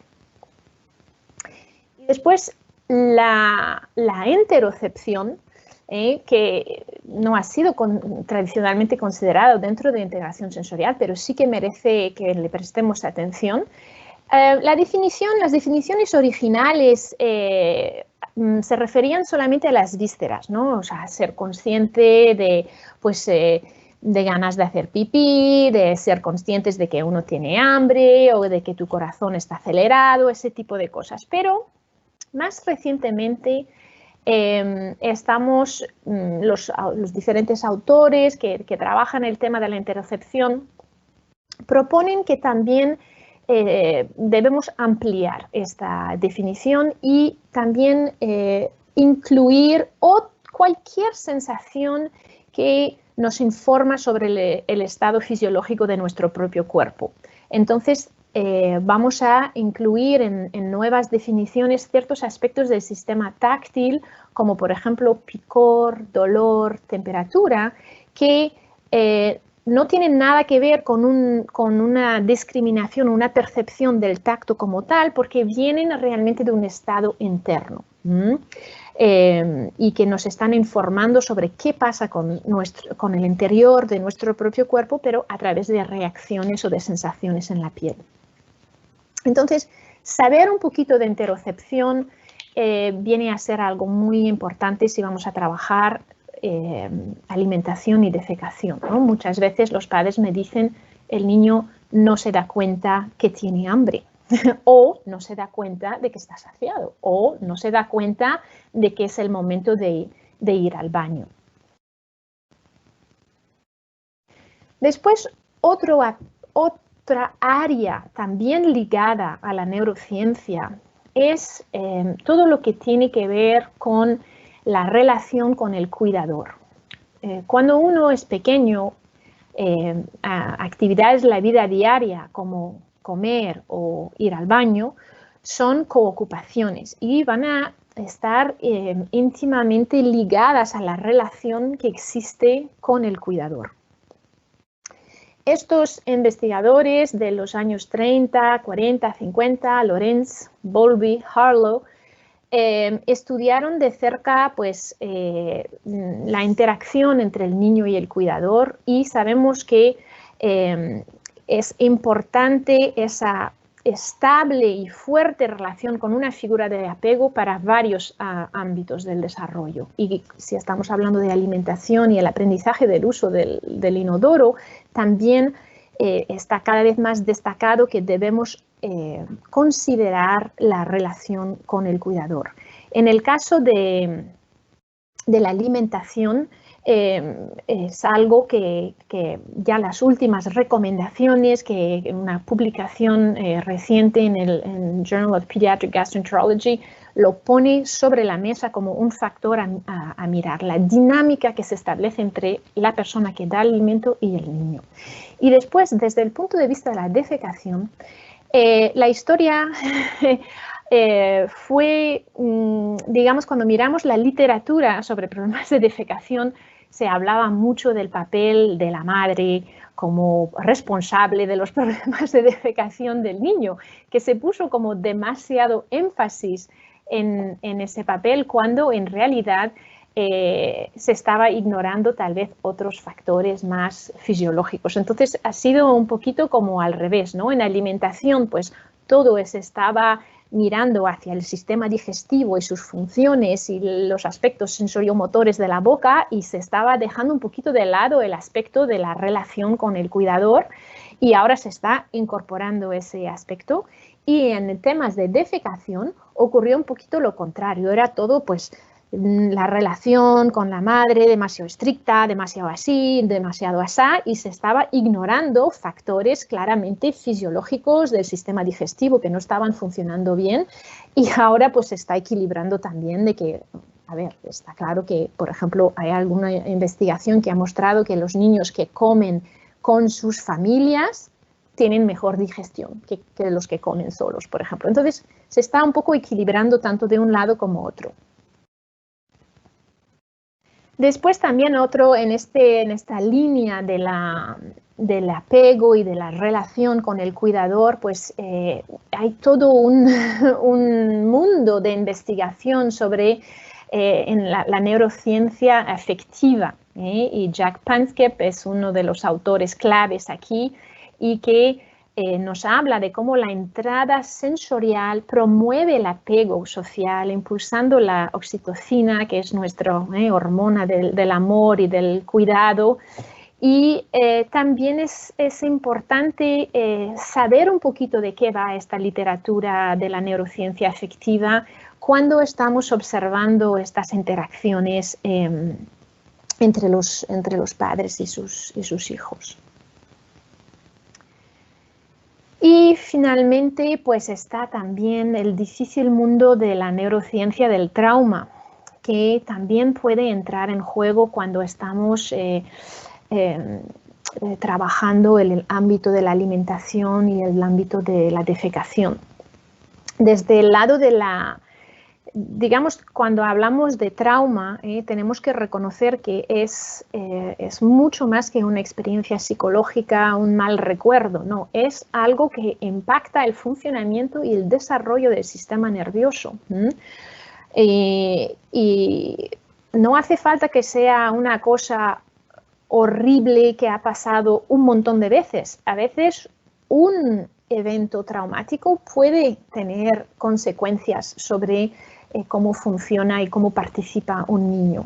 Entonces, en mi trabajo, por ejemplo, con niños con problemas de alimentación, pues ha pasado que muchos han tenido pues padres o abuelos, una vez más, bien intencionados, desesperados, que han forzado a comer, que han sujetado el niño, metido alimento a la fuerza a la boca y el niño desarrolla una especie de trauma y de pánico a la comida. O niños que se han atragantado o niños que han tenido mucho dolor debido a algún problema digestivo que puede ser también como una experiencia traumática. Después, en el ámbito de la defecación, problemas de defecación han sido asociados a abusos sexuales, por ejemplo, y también niños que tienen estreñimiento crónico a veces son,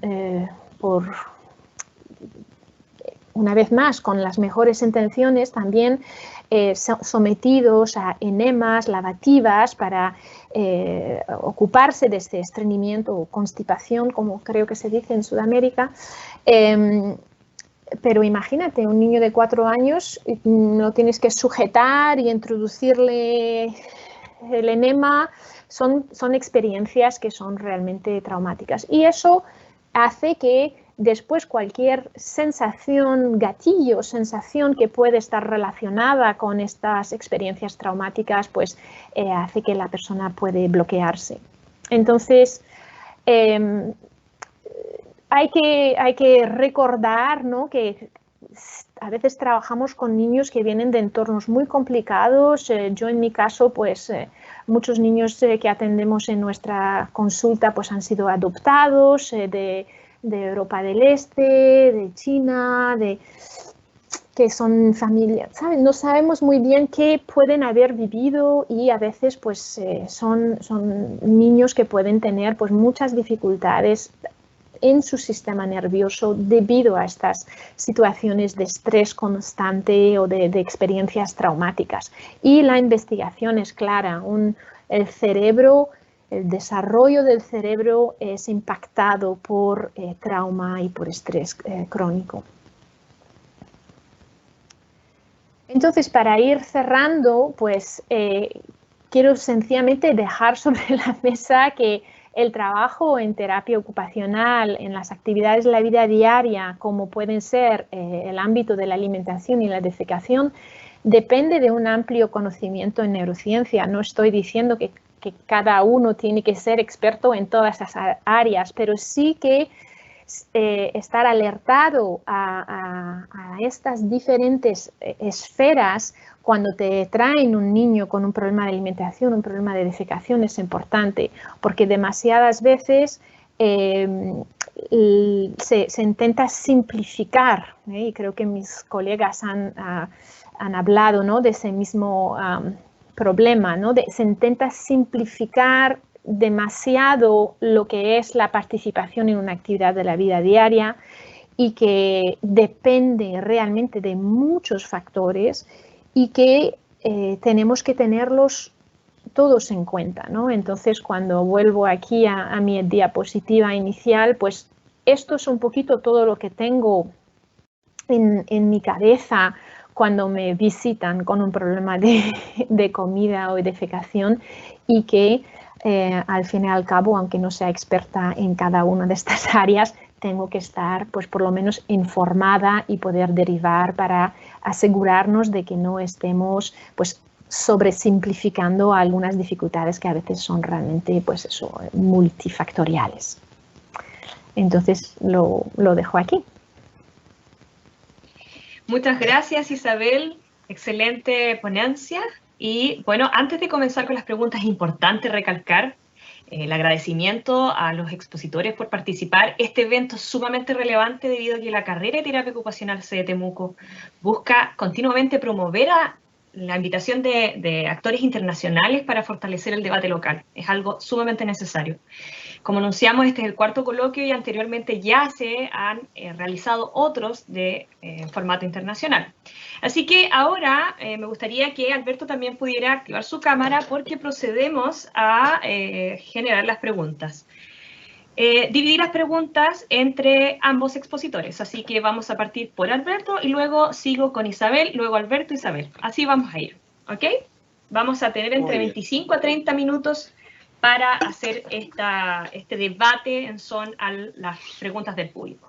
Entonces, comenzando contigo, Alberto, hay una persona anónima que pregunta, ¿cómo se afecta la propiocepción ante la pandemia?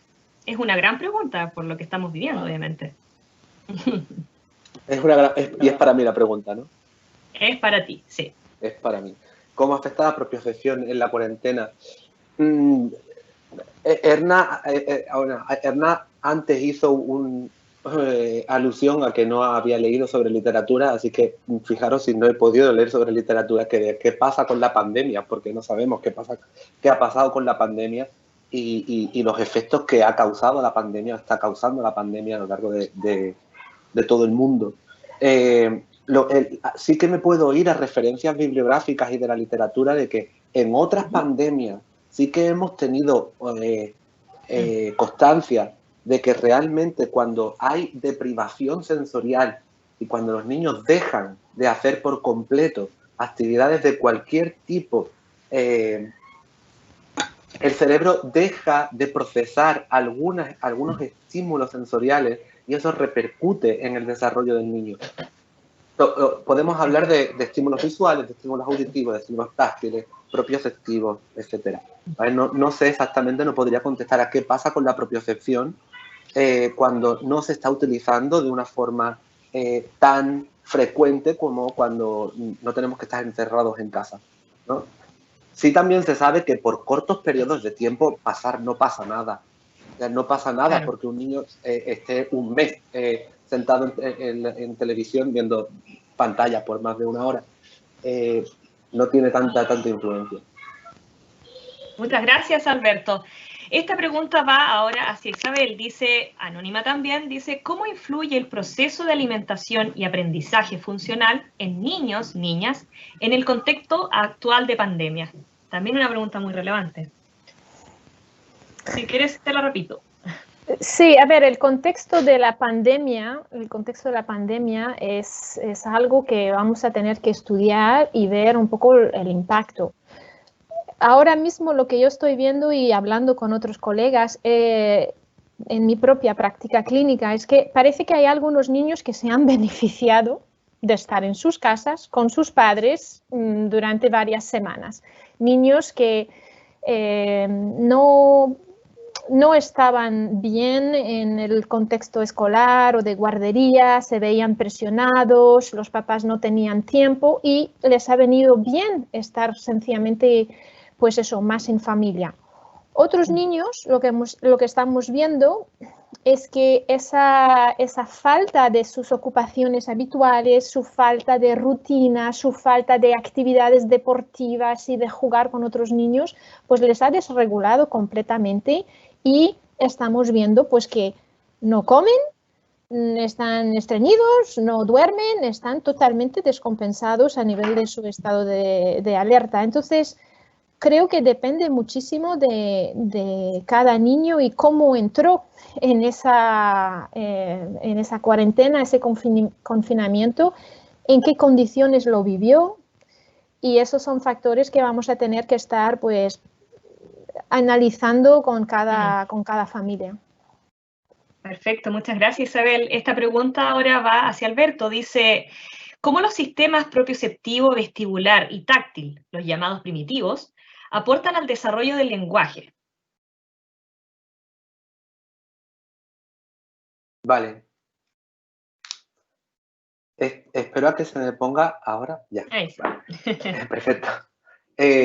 ¿Cómo los sistemas sensoriales más primarios? Pues según Exacto. la teoría de integración sensorial de Giner, estos sistemas sensoriales ayudan, sobre todo el sistema somatosensorial, que es el gran sistema en el que luego dividimos la parte propioceptiva, la parte interoceptiva, que también ha hablado Isabel, y la parte vestibular, y la parte táctil, ayudan a la praxis y son precursores de la praxis como el saber cómo hacer cualquier tipo de concadenación de movimientos.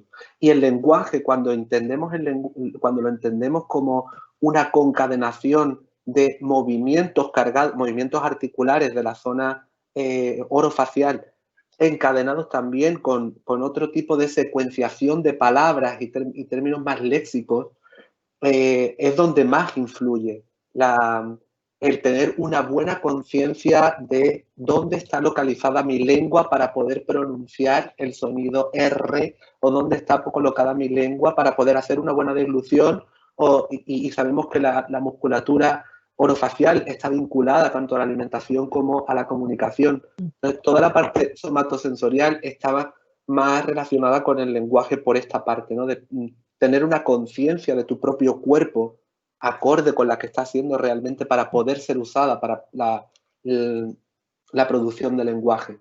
Y en la parte del vestibular parece que hay estudios, todavía no muchos, pero parecen que hay estudios que vinculan o que contextualizan el lenguaje como una secuenciación de palabras.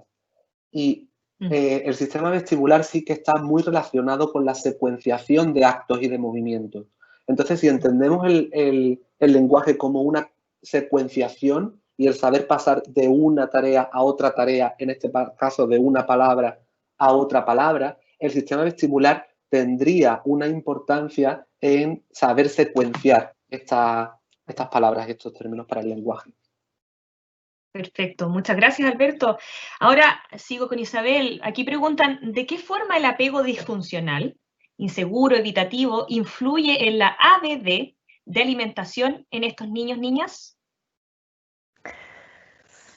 A ver, todo actividad de la vida diaria de un niño pequeño, como decía, pues está enmarcado dentro de ese vínculo, ¿no?, con su cuidador. Entonces, por ejemplo, ahora me viene un caso a la cabeza en el cual, pues efectivamente yo creo que hay una dificultad de apego. No es fácil cuidar de un niño que no come, que no duerme, que no hace las cosas básicas, que llora todo el rato.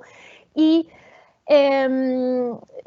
la mamá lo intenta y se pone al 100% y lo intenta, pero después esta criatura no le responde a todos sus esfuerzos, a todo su cariño, a todo su empeño, y entonces abandona, se enfada con el niño.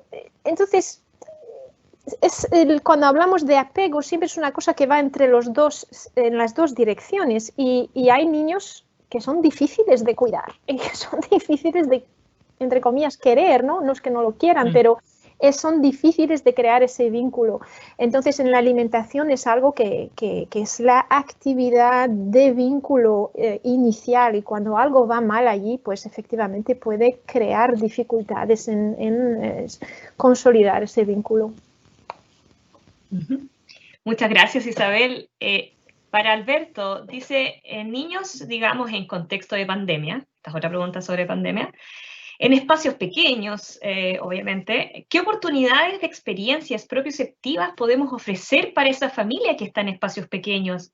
Y que esa es una realidad, la verdad, aquí y creo que en muchas partes del mundo.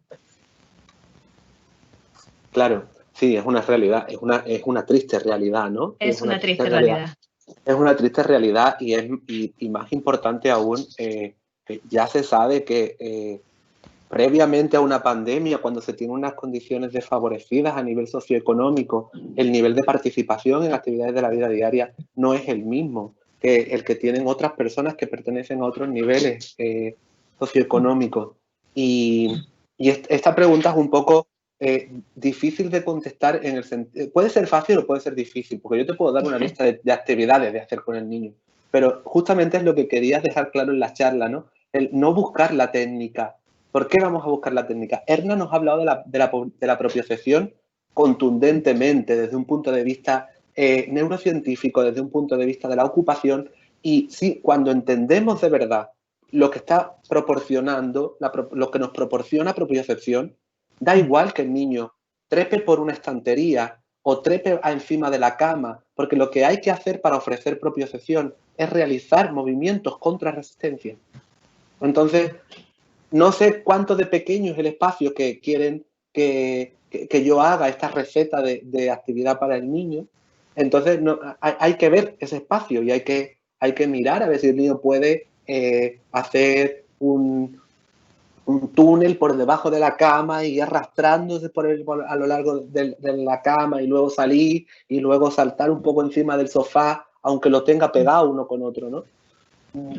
Tener en cuenta que el input propioceptivo llega a través de la activación de los propioceptores, que son receptores localizados en las cápsulas articulares y en los tendones musculares. Entonces, toda activación de las cápsulas sinoviales y de los tendones musculares van a proporcionar propiocepción. Sabiendo esto, que estamos en el estrato de la teoría, sabiendo esto nos va a dar una bolsa gigante de actividades. Vuelen la imaginación. Perfecto. Aquí tengo una pregunta para ambos y dice así: ¿cuál es el rol del terapeuta ocupacional en contexto de pandemia, ¿cierto? Considerando tareas escolares, rutinas, colapso en familias. ¿Cómo priorizar? Anónimo. Le dejo abierto a quien quiere partir con esa respuesta. Bueno, pues voy yo, porque está la consulta llena de esta situación actual. Me imagino.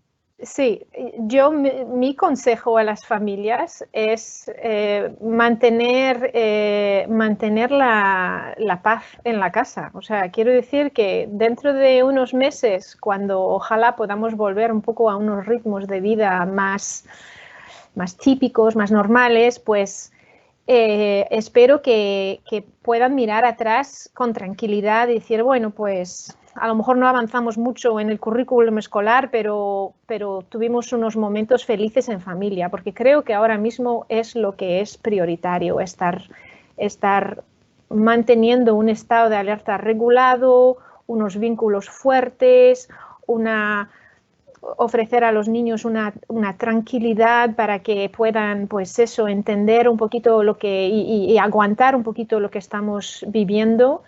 Y que bueno, pues que hacer los deberes pues pase un poquito en segundo lugar. Eso es mi consejo y mi opinión. No sé, Alberto, lo que opina.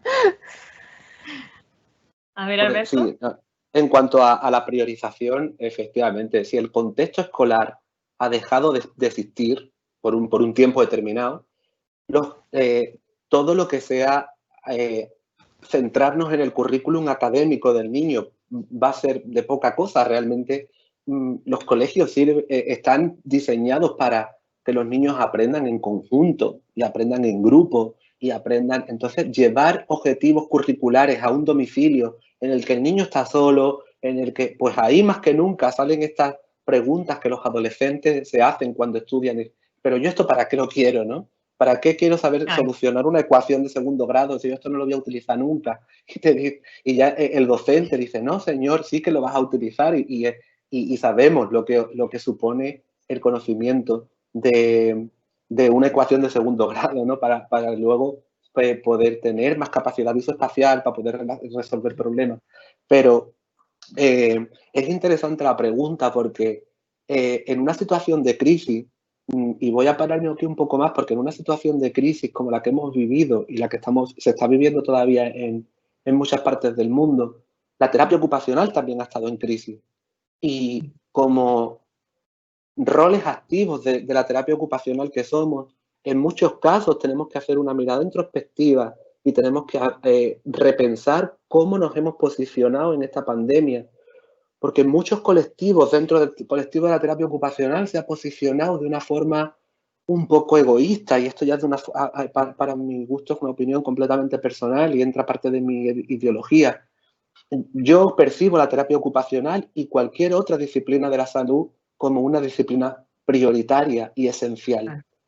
Y de repente hemos visto cómo servicios enteros han dejado de funcionar por la situación de pandemia y miren, ya no solamente hablando de infancia, pero durante la cuarentena a la gente ha seguido teniendo accidentes cerebrovasculares. Y la evidencia nos dice que en las 2-3 primeras semanas el tratamiento de terapia ocupacional es mucho más eficaz. Y de repente nos hemos encontrado con servicios de terapia ocupacional completamente cerrados porque estamos en pandemia y esto hay que cortarlo. Es difícil el tema, no estoy posicionándome completamente en un lado y abanderando ningún tipo de lucha, pero sí que creo que es necesario que hagamos este planteamiento a nivel de colectivo. Sumamente importante, creo que esa reflexión la tenemos que hacer todas las disciplinas, ¿cierto? Muchas gracias, Alberto. Acá hay una pregunta para Isabel que es muy interesante, es muy actual, es muy vívida, digamos, y dice, ¿qué opinas sobre el uso de dispositivos móviles durante el proceso de alimentación y o defecación? Mirar una pantalla siempre va a ser algo que quita la atención sobre la actividad en cuestión. Y si queremos de verdad aprender esa nueva acción o participar plenamente en ella con todo lo que implica, como, ¿sabes? Como decía Alberto, pues estar hablando con el papá y estar aprendiendo los modales a la mesa y todo, pues hay que estar. Entonces, eso significa que usar pantallas es un poco una manera pues rápida de alimentar sin más, pero que a la larga no fomenta ese aprendizaje y esa participación plena. Entonces, a veces los papás te llegan después de haberlo intentado todo, de no tener recursos para ayudar a romper esos, digamos, patrones en los cuales terminan encontrándose y entiendo que el uso de pantallas o de cualquier otro tipo de entretenimiento a veces es la única manera que conseguimos alimentar a la criatura o que se siente y que tolere hacer una defecación. Y por eso nunca digo que esté mal en sí. Sin embargo, no es una solución a largo plazo. Y si necesitamos usar pantallas, es que algo no va bien. Entonces hay que explorar cuáles de los múltiples factores pueden estar implicados y ayudar a normalizar esa participación para que sea más natural y plena. Es muy interesante lo que dices, Isabel, porque hoy en día parte de los servicios cuando uno está comiendo está el cuchillo, el tenedor, la cuchara y está el dispositivo móvil, el celular, siempre está parte acompañándonos. Sí. Y es una realidad, ¿eh? Es muy interesante. Y tengo una pregunta para ambos. Dice, ¿la percepción de nuestro entorno se puede ver afectada en este contexto de cuarentena? Es de Claudia desde Madrid. Muchos saludos hacia Madrid, desde Chile. Alberto, ¿la coges tú? ¿Quién parte? Vale, sí, la cojo yo, pero necesito que me la repitas porque sí. ¿se ve? Dice, ¿la percepción? La percepción de nuestro entorno se puede ver afectada en este contexto de cuarentena. Claro, pero la percepción entendida como percepción del mundo, como percepción de lo que nos pasa, es que influye, esto es una pregunta multifactorial. Sí, claro que influye, pero porque influye porque estamos viviendo un momento bastante complicado y emocionalmente no estamos en un momento cotidiano en el que nuestras emociones fluyan de una forma más o menos regular y sepamos manejar con esas emociones. Entonces, cuando estamos en un momento emocionalmente inestable, evidentemente la percepción del mundo cambia, pero es una pregunta bien amplia. Es una pregunta amplia. Sí, claro, tendría que decir que sí, que se ve evidentemente, pero por múltiples factores. No me puedo centrar en uno solo. Perfecto. Isabel. A ver, una vez más, es que es una pregunta muy amplia.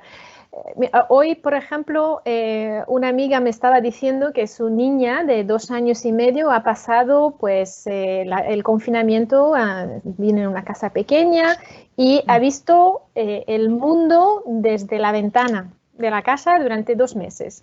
Eso, wow. Y a día de hoy los parques siguen cerrados. Entonces, su percepción del mundo a una edad tan pequeña que día a día se está formando y creando en base a sus experiencias, pues sí. Sin embargo, citando a la doctora Roseanne Schaff en una reciente conferencia, confía en que la mayoría de los niños, digamos, con desarrollo típico, serán capaces de adaptarse, son resilientes, serán capaces de superar estos momentos difíciles. Entonces, En fin, una pregunta muy amplia que podemos mirar desde un punto de vista filosófico o más concreto, como el que acabo yo de ejemplificar. Es muy cierto, esperemos que esto pase pronto en todos los países, ¿cierto? Una pregunta para Alberto, dice, ¿cómo podemos trabajar los procesos de percepción para favorecer el aprendizaje de actividades diarias?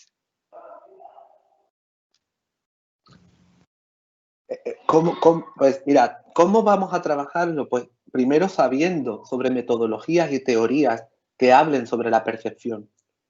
Conociendo mucho sobre metodologías y teorías sobre, por ejemplo, la integración sensorial de Giner, o por ejemplo, Dear Flortime, que también tiene bastante presente la percepción y cómo los estímulos sensoriales modifican el comportamiento del niño, o conceptos de Nussler, ¿no? O que nos hablan sobre percepción, vamos a tener las diferentes respuestas a esta pregunta. ¿Cómo podemos trabajar la percepción visual?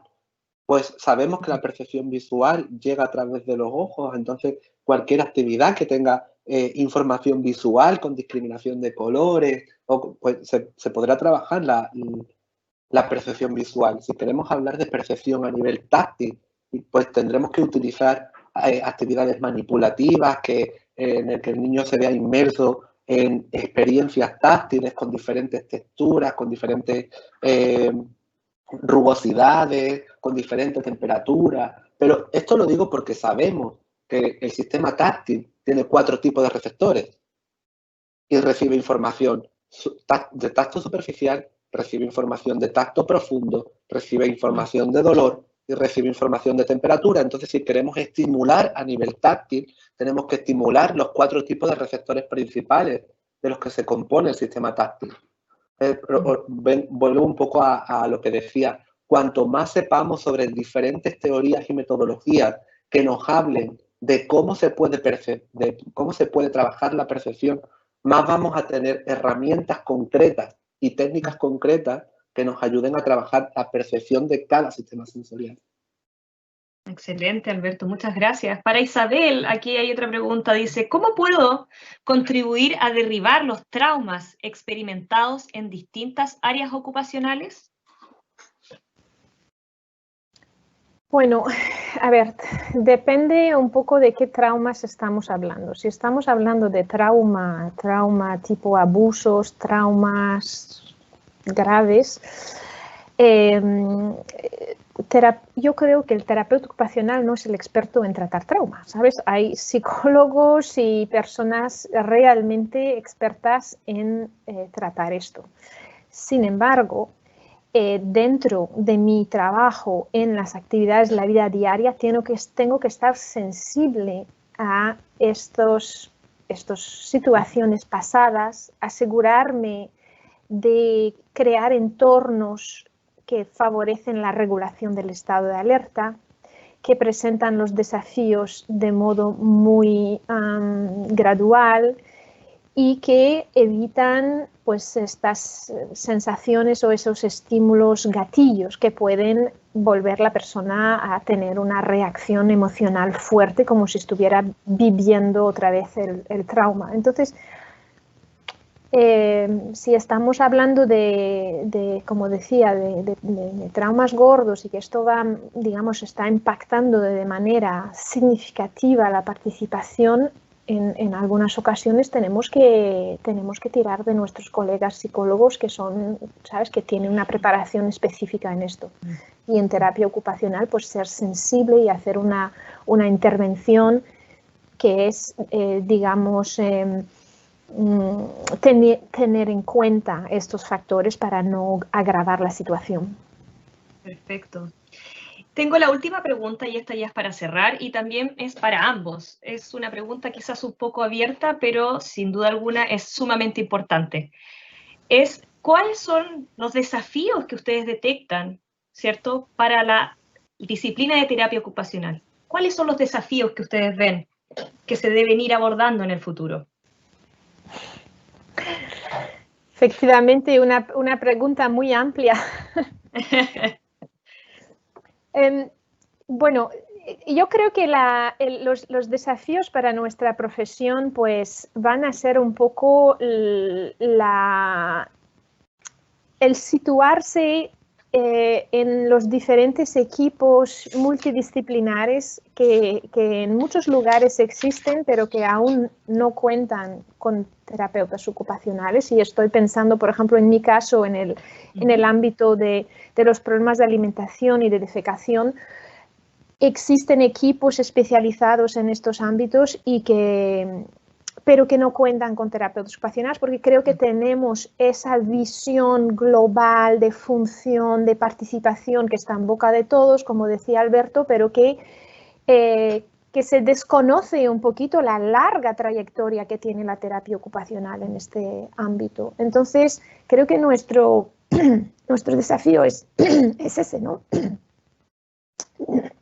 Darse a conocer, pero haciendo un trabajo realmente riguroso, basado en datos, basados en evidencia, para poder dar ese paso y formar parte de estos equipos que ahora mismo abarcan profesionales sociosanitarios, pero que muchas veces no incluyen el profesional de la terapia ocupacional, por lo menos en España. Bueno, en mi caso, yo creo que tenemos dos grandes desafíos. O de repente, cuando escucho la pregunta, en mi cabeza, mi corteza hecho así, se ha dividido en dos grandes ideas. Una primera idea es que tenemos unos desafíos presentes ahora mismo, como cualquier otro colectivo profesional y además sanitario, que es el papel de la terapia ocupacional ante una pandemia, el papel de la terapia ocupacional y el COVID-19. Aquí tenemos un desafío importante en desarrollar cómo el terapeuta ocupacional puede ayudar a que el impacto que hemos estado hablando antes, cómo impacta, ¿no?, la participación de un niño, cómo impacta en la participación de un niño el estar confinado, cómo impacta en la participación de una persona con un accidente cerebrovascular el no tener movimiento durante todo el tiempo de la cuarentena.